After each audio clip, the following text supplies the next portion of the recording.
It's no surprise that video games have become more and more littered with microtransactions, paywalls, and DLC.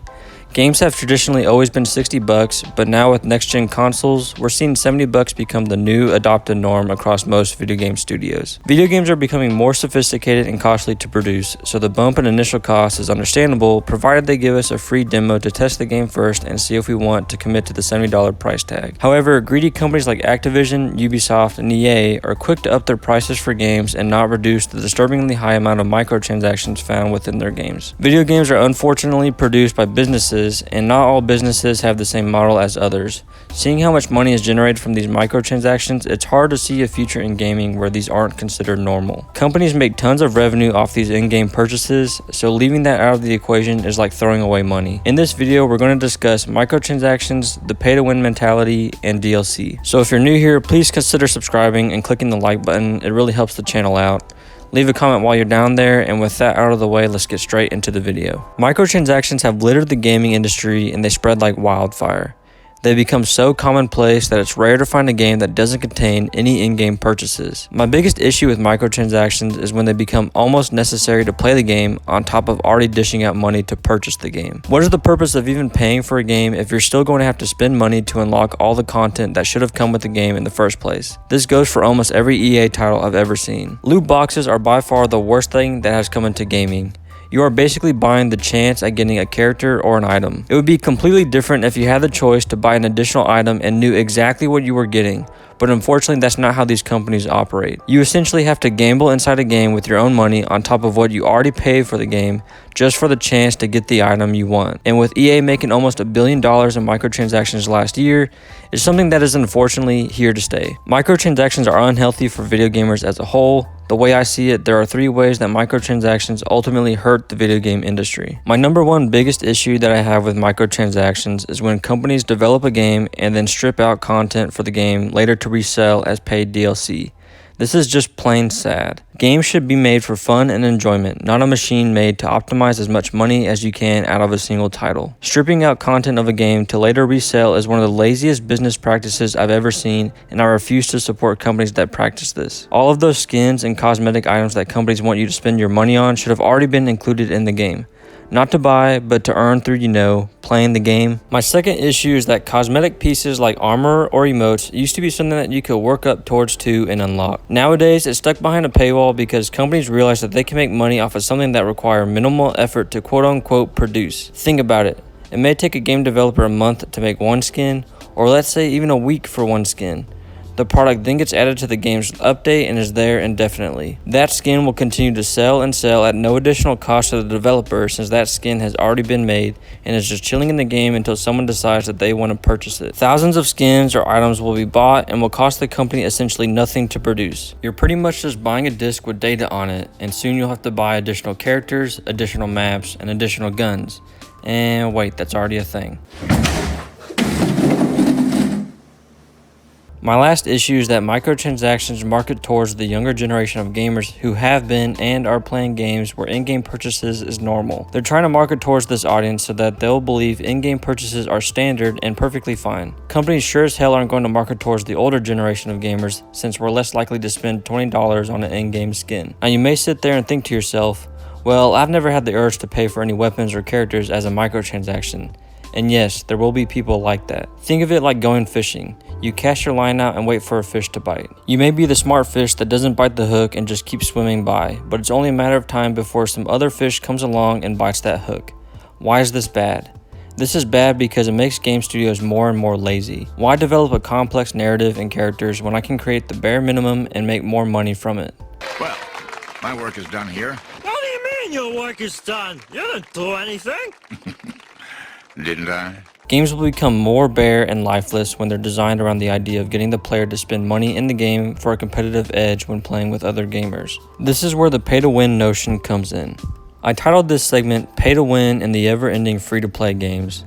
But now that I think about it, was free-to-play ever really a thing? Most free-to-play games are never quote-unquote free. They'll either lock a game-changing mechanic behind a paywall, speed up the grind from level to level in RPGs, or have other gimmicks to incentivize spending more of your money on the game. Most modern free-to-play games are extremely aggressive with their monetization strategy for their games, especially since their in-game transactions are how they can pay for most of their game development costs and pay for their employees to continue to update the game and provide new content. This is not entirely a bad thing. I think most people can agree that in-game transactions for a free-to-play game are necessary, but the problem is when the in-game purchases are no longer optional, but almost necessary for any player that is super invested in the game. I recently played Destiny 2 not too long ago, and it was actually not that bad of a free-to-play game. Granted, I haven't put that many hours into it, but from what I saw, it seemed like if you enjoyed the game, then you could opt into buying the expansion passes. These are completely optional though, which is how additional content should be. Destiny 2 also gives the player the ability to obtain cosmetics and gear through grinding like most traditional free-to-play games were. But comparing Destiny 2's Beyond Light expansion pass for $40 with Apex Legends' ridiculous $20 character skins, I think Destiny gives you a lot more content for your money. One of my favorite free-to-play games growing up was MapleStory on the PC. It's an MMO side-scrolling RPG game with cartoon-style characters and flashy anime-inspired skills. MapleStory can definitely feel pay-to-win at times, but the game does reward hard work and grinding for those free-to-play players. Most in-game purchases are cosmetic only. There are also pets you can purchase which help pick up items off the ground from enemies you kill autonomously. There's also the option to buy in-game currency with real money as well as powerful in-game items. These options alone tend to give MapleStory a bad name, but as someone who has played it for free for the longest time, you definitely don't need to pay to win in this game as long as you don't mind the grind. Don't let nobody, nothing distract you from the grind time, prime time! MapleStory was one of those games that I spent so many hours playing that I decided to spend a couple bucks in the game to show support for all the fun that I had. This is one thing that I wish most free-to-play games did, was just make a really fun experience and people will gladly support the game over time. Even just word of mouth of the game will help draw people in who may like the game and want to spend money on it. Destiny 2 and MapleStory are two examples of some good free-to-play games left out there. If you have any other free-to-play games that you enjoy, please let me know down in the comments and I'd love to check them out. The next thing I want to discuss is unnecessary necessary DLC. Most games that come out will have some form of DLC added on a couple months after launch of the game. This DLC will usually cost the player around 20 to 30 bucks for some additional content typically separate from the main storyline. My main issue with this form of additional content is when the initial game was hot garbage and then this DLC is something that everyone else wanted to play in the first place. So now the consumer will usually have to fork out another 30 bucks to get the content they wanted from the start. In particular, I'm talking about Pokemon Sword and Shield. I really tried to like the base game. I played it all the way through and decided to revisit a couple of months ago because I was just having the itch to play some Pokemon again. But I remembered why I was so disappointed by the game and I just threw it off to the side and left it alone. However, the DLC did look interesting and something I wish was explored more in the base game instead of trapping additional Pokemon behind a paywall. One game I will continue to praise is Ghost of Tsushima. Sucker Punch made an extremely compelling story-driven open world game that already by itself was worth 60 bucks alone. And then out of nowhere, Sucker Punch decided to give us a multiplayer PvE update for free. Free!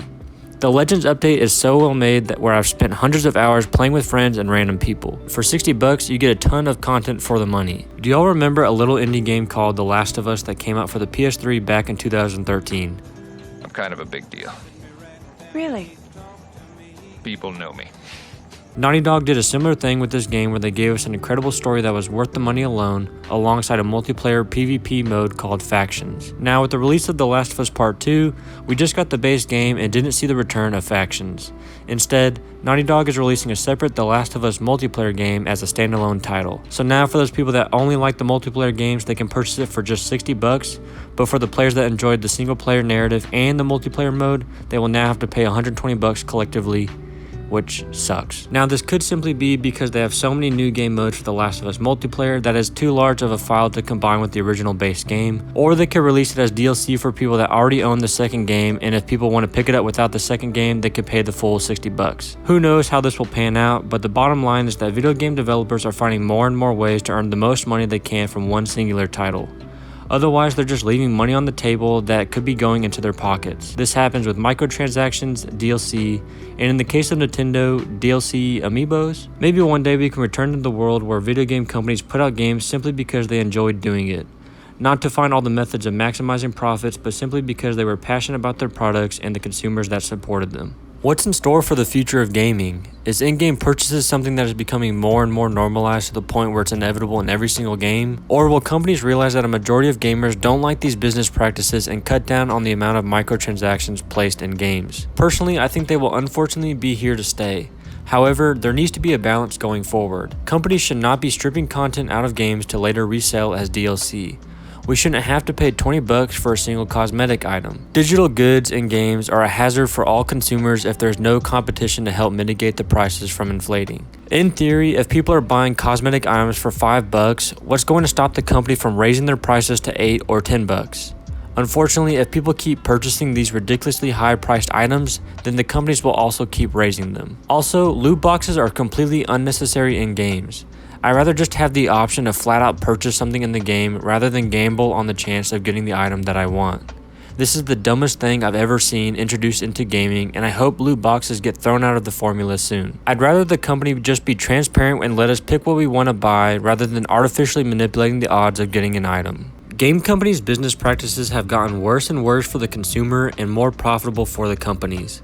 There needs to be some sort of medium for consumers and developers to where we, the consumers, feel we are getting a quality amount of content for our money, and developers are making enough money for their staff and future projects. If microtransactions are here to stay, please make them quality content and not some trash randomized loot system. Also, don't just profit the purchases. Use them to provide updates to the game or as a Kickstarter for the next project that fans want to see from you. Greed has overtaken a lot of modern first-person shooter and free-to-play games. Hopefully, we can see video game companies strive to put out original content that doesn't feel like it was just rinsed and repeated. This is why we've seen a big shift in the gaming industry more towards indie games. Small studios where the teams have this creative idea and want to share it with other gamers. Look at how many great titles have come out in recent years. Celeste, Hades, Untitled Goose Game, Shovel Knight, Carry On, and so many more. Hopefully we can see these small, passionate teams grow and develop, but still maintain their passion for creating these beloved experiences. There are some great AAA studios like Sucker Punch and Santa Monica Studios. It just seems like lately they're hard to come by. Greed ultimately ruins gaming for everyone. Not just the developer, not just the consumer, but everyone involved. You get games where it feels like the studio that created the game gave it to you half finished and want you to pay to unlock more content, even after purchasing the physical game. The developers probably want to create these fun, creative experiences, but are ultimately forced into mundane work from upper management. Games are meant to be fun, something that people enjoy playing and also creating. If you take away the fun, what's left? A bland experience that feels empty and unoriginal. Hopefully we start to see companies straying away from this money-hungry path and return to form, making gaming experiences that people will always remember and return to time and time again. But let me know your thoughts in the comment section below. If you're new here, please consider subscribing as it helps the channel out, and leave a like if you enjoyed the video. Thank you so much for all your support y'all have given me, and I'll see y'all in the next video.